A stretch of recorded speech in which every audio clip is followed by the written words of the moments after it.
Bonjour à tous amis, c'est Matt et aujourd'hui sur Disturb Universe on se retrouve pour parler de PC et plus précisément de montage des composants. Certaines personnes diront que c'est facile, d'autres diront complètement l'inverse, mais l'important dans tout ça, c'est la rigueur. Je vais vous montrer dans cette vidéo la liste des composants à monter et comment il faut les monter. Avant de commencer, range-moi ce boîtier, on va pas s'en servir tout de suite. Les deux premières parties concernent la carte mère, donc t'as juste besoin de la poser sur la table.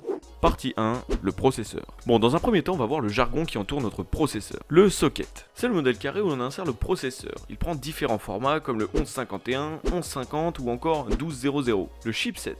Il détermine la compatibilité du processeur à sa carte mère. Par exemple, un chipset Z490 chez Intel sera compatible avec les processeurs de 10e génération. Ventirad. C'est un refroidissement par air composé d'un ventilateur et d'un radiateur. Le processeur est comme le cœur de la machine, il permet de faire fonctionner la globalité de votre PC. Mais il faut prendre connaissance des deux parties de montage du processeur. Je vais vous montrer comment l'installer correctement. Il faut faire attention car sans une certaine rigueur, vous pourriez endommager vos composants. Chez Intel, les broches faisant la connexion entre la carte mère et le processeur sont sur la carte mère. Vous aurez juste à ouvrir le clapet et poser sans forcer délicatement le processeur. Vérifiez doucement la stabilité du système et vous pourrez refermer. Chez AMD, c'est l'inverse. Les broches sont sur le processeur. Vous aurez juste à lever le petit levier et insérer le processeur. Pour connaître chez Intel ou AMD le sens de mise en place du processeur, il suffit de se référer au petit triangle sur le socket et sur le processeur. Un processeur, ça chauffe énormément. C'est le cœur de votre machine, je vous le disais, et c'est une puce électronique qui fait varier les états 0 et 1 à des fréquences très élevées. Aujourd'hui, on est proche des 5 GHz pour les plus performants. Et tout ça, ça chauffe énormément. C'est pour ça qu'intervient notre deuxième partie du montage du processeur, le refroidissement. Qu'il soit liquide ou par air, le procédé est le même. Vous aurez besoin d'une pâte qui conduit la chaleur du processeur à une plaque de métal. Pour un refroidissement par air, le transfert continue sur le radiateur qui est ensuite ventilé pour expulser l'air chaud. Les caractéristiques des matériaux ne sont pas choisies au hasard. En premier lieu, et souvent pour l'entrée de gamme, on retrouve des radiateurs en aluminium, un bon conducteur de chaleur. Mais pour du matériel plus haut de gamme, le radiateur sera accompagné de conduites en cuivre qui facilitent le transfert de chaleur pour soulager le processeur. Il est donc important de bien choisir son refroidissement. Et globalement pour le montage, chez Intel il faudra monter un système de vis pour fixer le ventirad. Et chez AMD, vous disposerez d'une plaque de maintien. Il faudra toutefois vous référer au manuel de votre matériel qui explique en détail la procédure.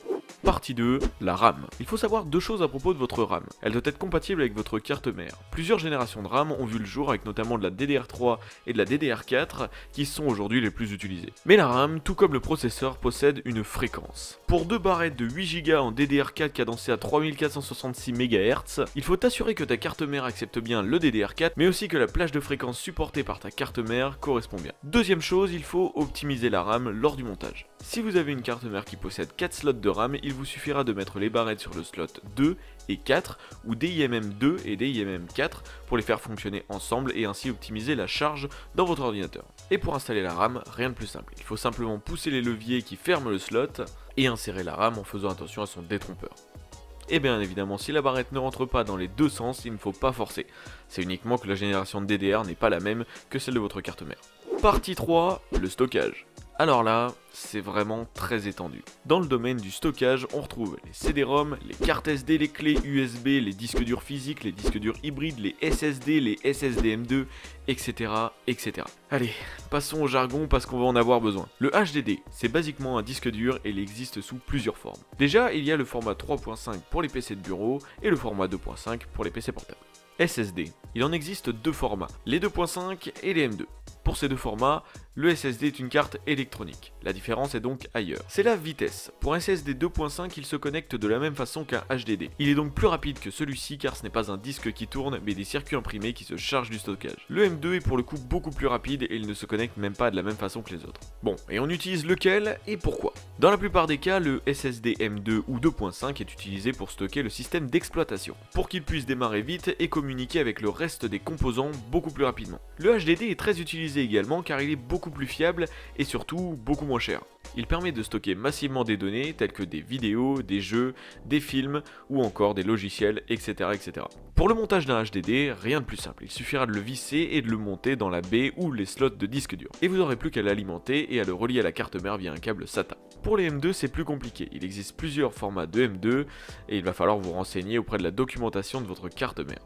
Cette vidéo touche à sa fin, mais attendez, On n'a pas parlé des cartes graphiques qui jouent un rôle majeur dans les PC d'aujourd'hui. Déjà, sachez une chose, une carte graphique c'est ni plus ni moins qu'un petit ordinateur dans votre ordinateur qui s'occupe uniquement des calculs d'affichage. Et là, c'est le composant le plus simple à monter. Aucune compatibilité n'est requise, assurez-vous juste d'avoir un PCI Express x16.